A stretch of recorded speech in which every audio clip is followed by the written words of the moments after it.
Alaikum salam, Sheikh. My question is, if someone at the end of their menses waits for 12 hours and there is no discharge, but about half an hour after the 12 hours, they not see some discharge, should they wait or take a bath since the 12 hours have already passed?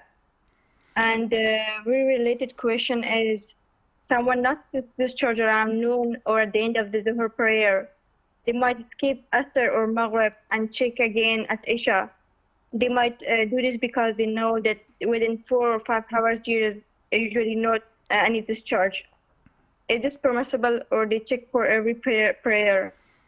Salah, thank you for asking this question.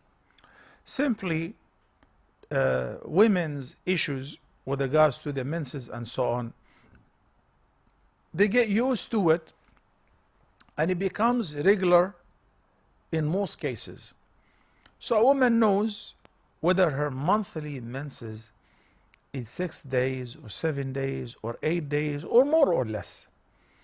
So if a woman knows her regular period is certain number of days, she should start checking after that number of days. What if the bleeding stops a couple days earlier? Okay, we wait until there is no more bleeding, or one of two things to declare that the period is over: the dryness of the orifice, or the discharge which is clear.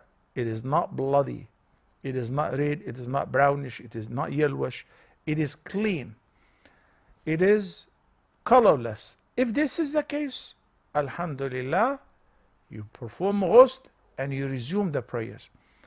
If it resumes, if the bleeding resumes, but within the same period, treat it as a period.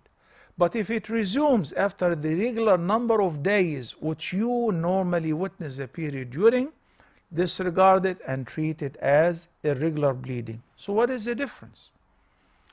A woman who has a period 7 days, 7th day, alhamdulillah, blood is not there anymore, or there is the clear discharge and it is not brown, it is not red, it is not brownish. So perform ghusl and resume your prayer, because it's 7 days and it is over.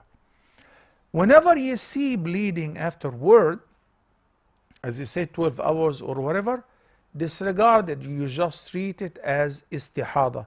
So you clean the orifice and you will be required to do wudu prior to every prayer whenever its time is due. But the case is a little different if your period is 7 days and the bleeding stops after 4 days.